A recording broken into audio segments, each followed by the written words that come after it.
maybe just to start this panel discussion, I would like to one more time welcome the panel moderator, Sally Wu, who is the Research Director, Business and Audience Insights at BBC. And the panel topic is Budgeting in Times of COVID, Planning 2022 and beyond.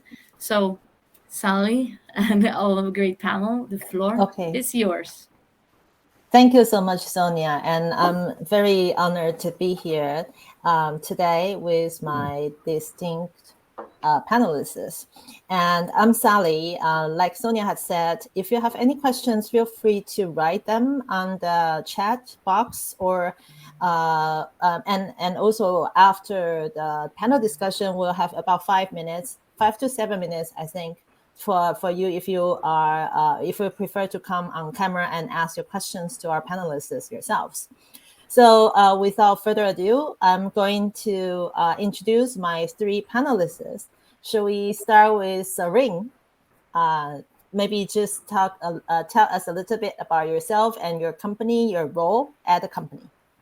Hi, I am Saurin Shah. I head the research insights at Godrej Consumer.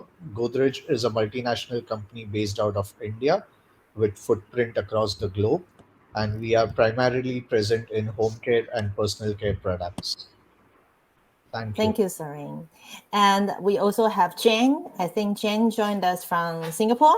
Yes. Hey, Sally. Hi. Hi, everyone. I'm Jane. So I currently lead the analytics and insights function at Group One. So Group One has two main arms of businesses. One is One Championship. This is our sports business. We're one of the top global sports properties based in Singapore. And we also have an esports gaming business called One Esports. Excited to be here. Thank you, Jane. And last but not least, we have Disha coming to the panel again. You had a presentation before, so maybe still introduce a little bit about yourself. Thank you, Sally. Good afternoon, everybody, and hi to the audience once again. My name is Disha. I represent Aeon Retail Group. I am joining from Malaysia. And I'm very happy. This is my third time into this conference. So I have been joining the conference from past 2 years, and thank you for inviting me. In my position, I basically head insights and analytics for Aeon Retail Group. Retail covers Aeon Mall, Aeon Bake, and also Aeon Wellness, which is our main businesses into grocery and supermarket segment. Interesting to talk about budgeting, especially in this post-pandemic or recovery pandemic mode. So all over to you guys. I definitely hope that it is the recovery mode of the pandemic. Yeah. So in order to prepare for this panel discussion, I was doing some research. So I'm just going to share with you some of my findings from a SMR publication about the user and buyer's guide for research 2021, and that they surveyed about 800 market research users, and it's interesting that we have seen a shift from commissioning projects with external partners versus working on projects internally. It used to be 60-40 split. And now we are in the year 2021, we're more looking at a 50-50, nearly 50-50 split. And at the same time, according to the Asia Research, which is a magazine that published annual stakeholders survey as well, the type of supplier that gained the most traction year on year 2020 versus 2029 was panel providers. So that's an indicator that the research teams or insights teams are working with the sample providers directly without engaging an agency. So in your role at your different industries and companies, I'm just going to ask maybe Disha to share your point of view. Do you also see such a shift that if we're talking about commissioning projects with external agencies versus internally? Definitely. Sally, I think this is a very valid research observations as well as finding. We have been experiencing that in 2020, especially before Aeon, I represented the panel from AirAsia, which has been the forefront of pandemic affected categories, airlines. It was a very clear mandate to the entire research team to utilize the talent and resources, cut down on the budget. So budget cut was very, very into our primary decision making, where the cost and timelines were always, this time it was all about budget. We were very, very, very clearly told to look into the cost optimization mode. But it goes back to a point whether the quality of output, whether your team has the size and capabilities, and also when your team is involved in doing analysis to groundwork yourself, there is something called time cost also. So, are we trading off the quality and the time cost of your intellectual knowledge resources just to cut down on the time of outsourcing? So, it's a great trade off, because a lot of research CI team, correct me if I'm wrong, are very lean teams. We don't have the bandwidth of bigger teams. So, Yes. it's a question to management and everybody that yes, we have been cutting down. Dynamics of AirAsia last time was 80-20, not even 50-50. So if 80% of the volume which I used to outsource is sitting on me and my lean team, the quality output of the time cost is something intangible we are not even measuring. Yeah, it's really a struggle between resources and budget. Of course, according to both of the surveys I was referring to, budgeting, I mean, price is the number one reason, especially during this uncertainty of the pandemic. But at the same time, even though more and more projects are coming inwards, internal led projects, more than half of the clients survey actually expect the budget to still continue to decrease, but at the same time, the volume of the projects are going up. So it's like a double whammy that we Yeah. got hit by. We are the first party to receive this. So this all has to do with the strategic move when it comes to budgeting. Perhaps Sarin, you can share with us some of your observations from from your company's point of view. Yeah.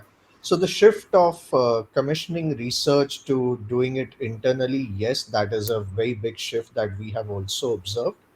However, in our case, the primary reason for that was not budgeting. Uh, the bigger reason was that the country was under lockdown for a good period of 4 to 5 months, and therefore you could not actually go out and do any kind of physical research, and even traveling was not allowed. So, India is a big country, and nobody was moving from one city to another. So, that is where doing research internally got initiated, and then the benefits of that became so visible that we actually started doing more and more of qualitative research internally. And the benefits were both in terms of the time saved by not physically traveling, as well as the kind of cost that we were saving on by doing it through online means internally and not commissioning it with partners. So this is what then led to a much higher volume shift to doing it internally versus commissioning it with partners.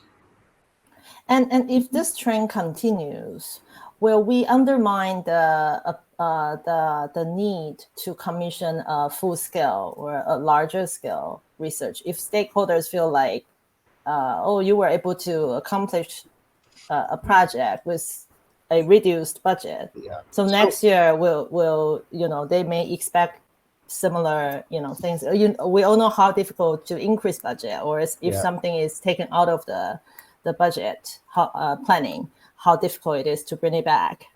So Disha made a very important point that the quality of the work is not going to be the same, especially if you are trying to bring in strategic projects into internal work. What you can really do internally is the quick checks or quick conversations with consumers.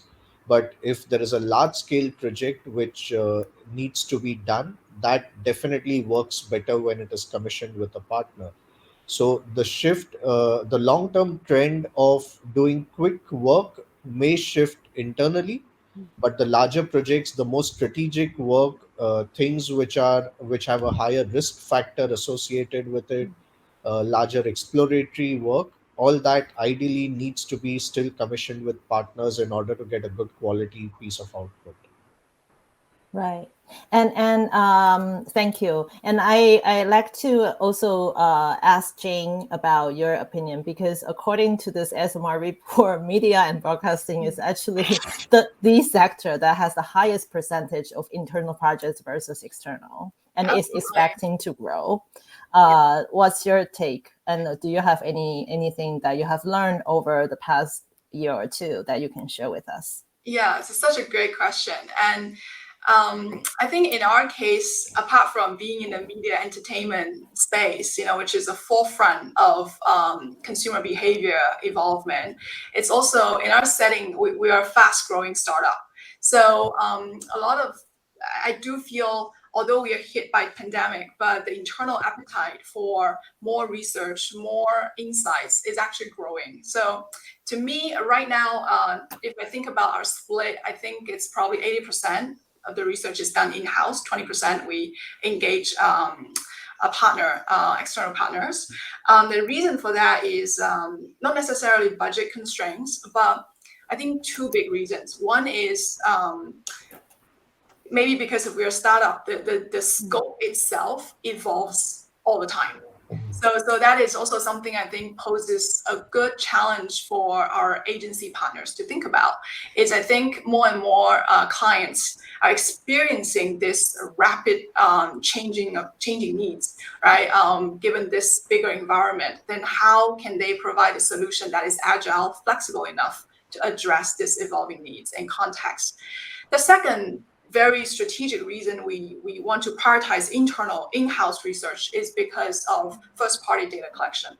So for us, we are on this journey to really expand our knowledge and data volume about our millions of fans out there. So usually through engaging partners, you would all know, it's almost not possible to gather first-party data to that extent. So that is also a strategic reason we do most of the work in-house right now. Now, that said, I still believe there's a tremendous value engaging partners to collaborate on strategic work, as Sarin put it. I think it's always important to have an outside-in view, right? We might sit in the business, understand the context more, but I do look forward to working with smart partners to provide that thought leadership and just bringing something different. Thank you.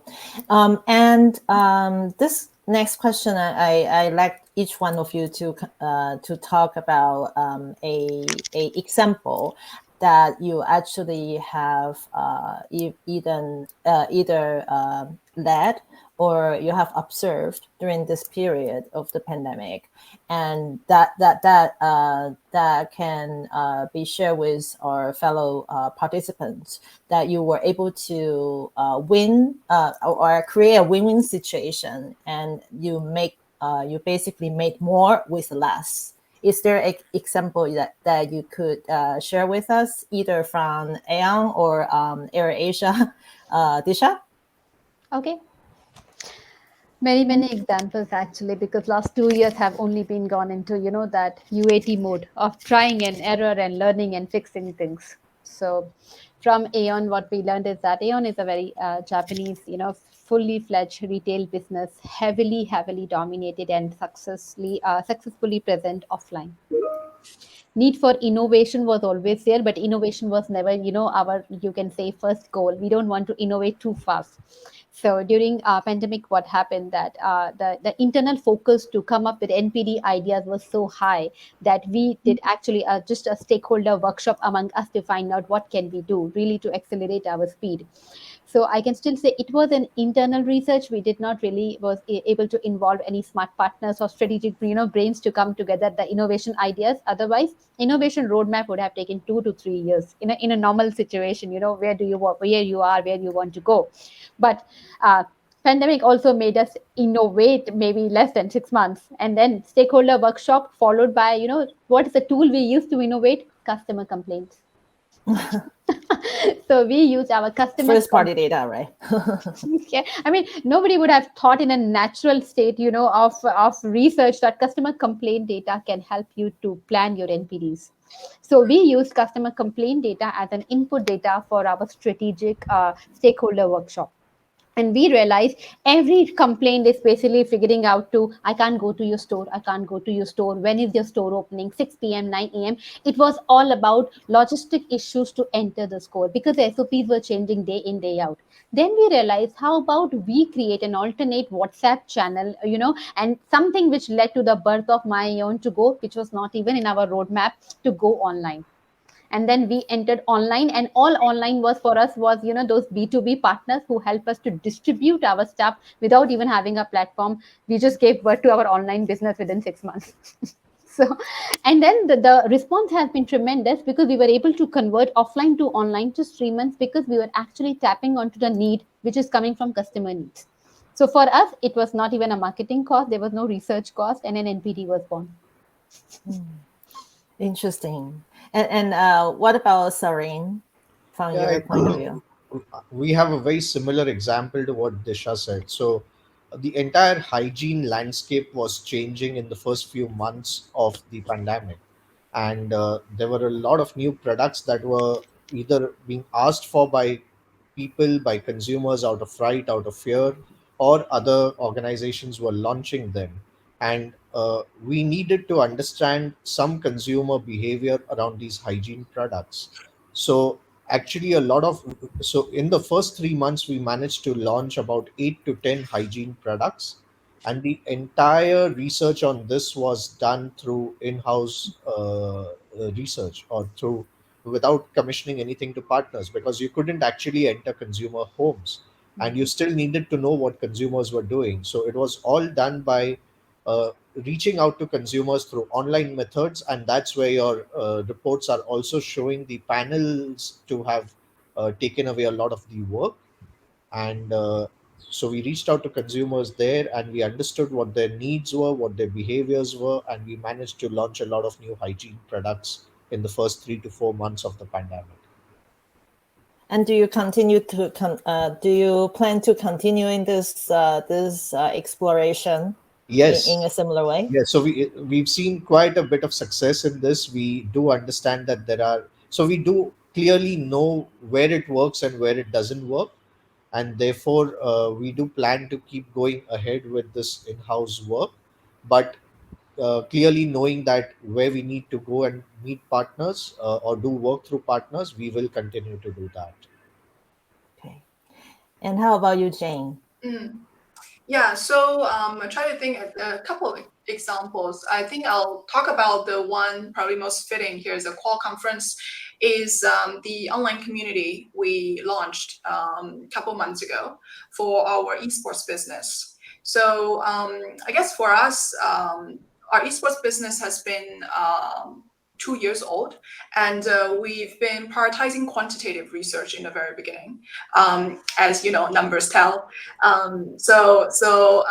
That was, and then we reached a point where, because this year we had a lot of new product launch, and also our event experience has completely turned from offline to online. So there was this surge of internal demand to understand our viewers and audiences' opinions about our product and experiences. So we got this brief, and then we internally brainstormed how can we most efficiently tackle this challenge. So we in the end worked with a community provider, but the whole recruitment to research design to moderation to analysis was entirely done in house. So we basically rallied around different stakeholders from different departments, and it was like a 5-week engagement. We managed to get a lot out of these. We call them shot callers. This is like a very esports gaming term, and these shot callers very just extremely generous about their inputs, and we didn't have any real incentive. All we did, I think, the intangible reward played a huge role here, where they, as gamers, they really value community. They value this sharing and rooting for each other. So we saw a lot of organic passion coming out of this community. So after the pilot, now our CEO requests us to build this into a 12 months long-term community. So that's a whole different set of challenge now. Now thinking about budgeting and the topic, so we're trying to do it in a very modular way. So we're gonna deliver like a month-on-month engagement, bite size, but hopefully able to continue to engage our fans, and also manage to address a lot of the ongoing requests and objectives from different BUs. So that is also something we're working on and very excited about. That's very interesting. And esports, I think it is like one of the few industries that I think, I hate to use the word, but benefited from from the lockdown and the pandemic, that everybody is, housebound. Yeah, totally. I think I don't know if you guys follow gaming tournaments. We just wrapped up MPLI Mobile Legend events. Compared to last year, the viewership skyrocketed multiple times. So in a way, yes, I think it was kind of a blessed situation for the gaming esports side of business, that a lot of fans naturally just found their alternative experience online to be equally, if not more, exciting. Now, coming to 2022, we're only like less than 2 months away anyway.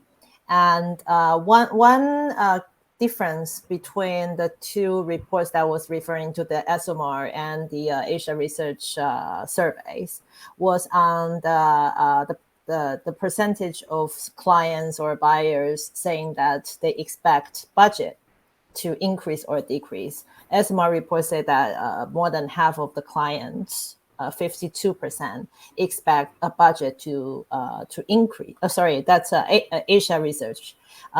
More than 52% of the clients expect budget for the next year to decrease.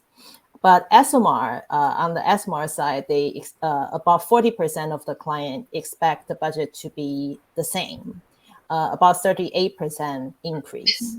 So I'm just curious, as you are, as we are going into the year 2022, with vaccination rates, taking hold in most of the countries, and hopefully we are in the recovery mode. What's your strategy in terms of budgeting for the next year? And what kind of challenges do you foresee that you will run into that's the same as the past year or two? Sorin? Yeah, very interesting question, Sally.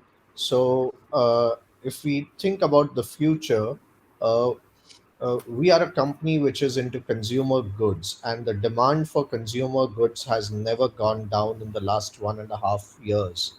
So, for us, it is actually a growing industry. However, our profits, our revenues have been hit because of the lockdowns and the pandemics, and people buying what's available more than what they preferred. So there is a hit on the research budget also that has happened last year, especially at the start of the pandemic, but we've recovered quite quickly.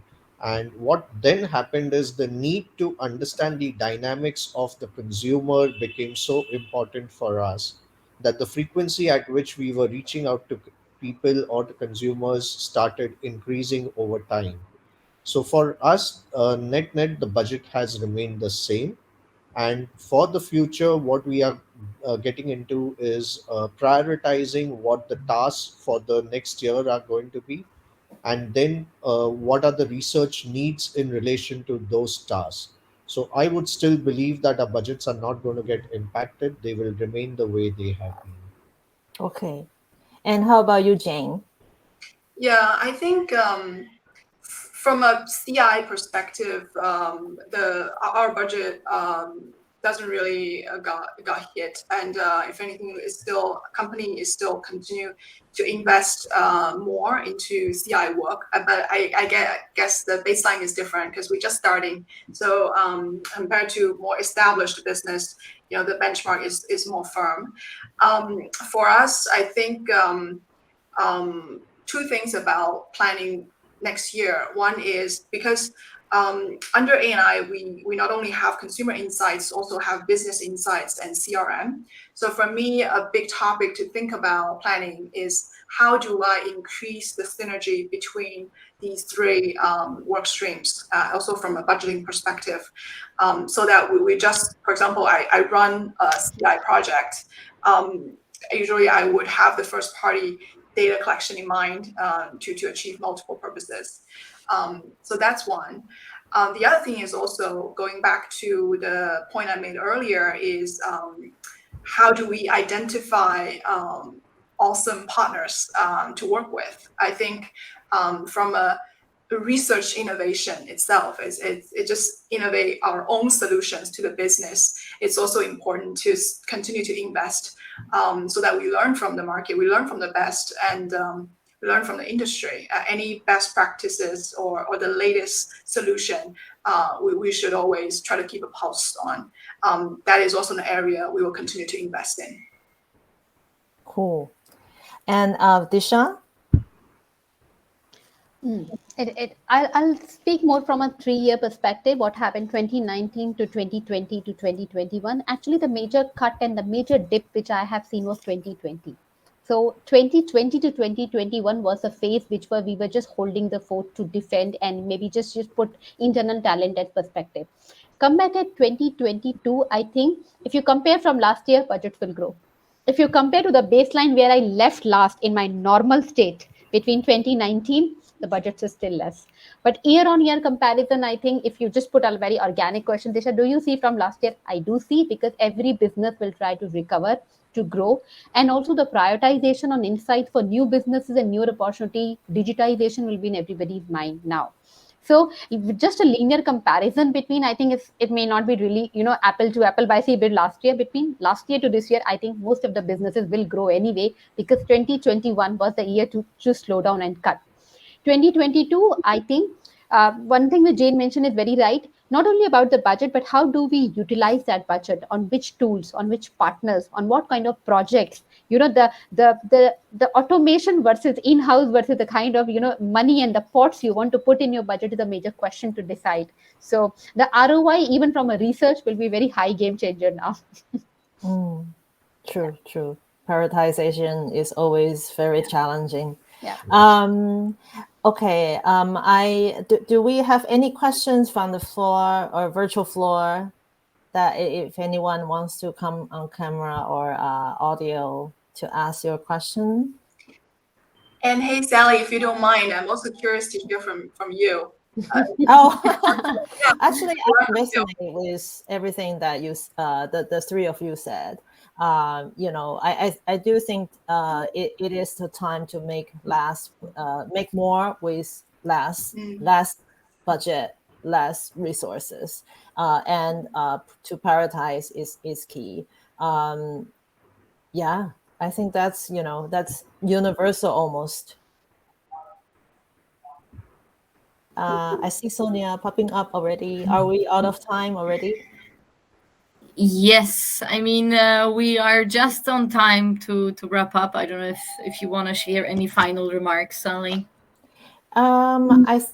I think it would be interesting if we have a similar session next year to see how things have changed. If if we had predicted something, or if the recovery actually means a more rewarding experience from a research point of view, to commission more projects, even or even making more budgets available in the future years.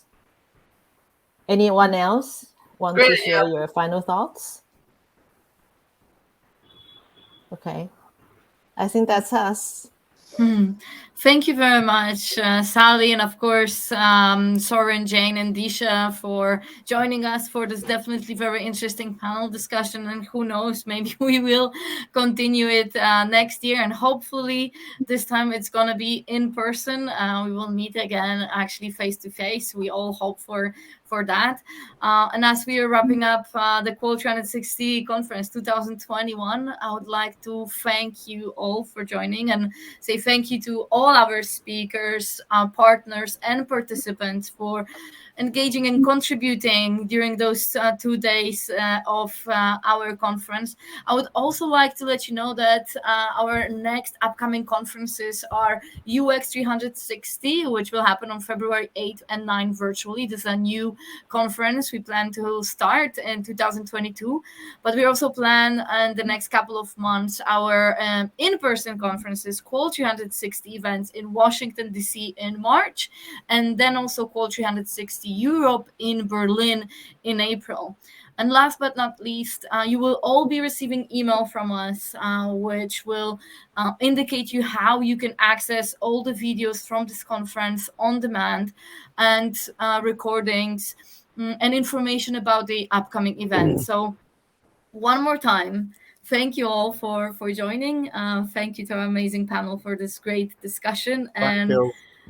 And I hope to see you all next year face to Thank face. you. Thank you so much. Thank you, Sonia. Thank Thank you. you, Bye. everyone. Bye, guys. Thank you. Bye-bye. Bye.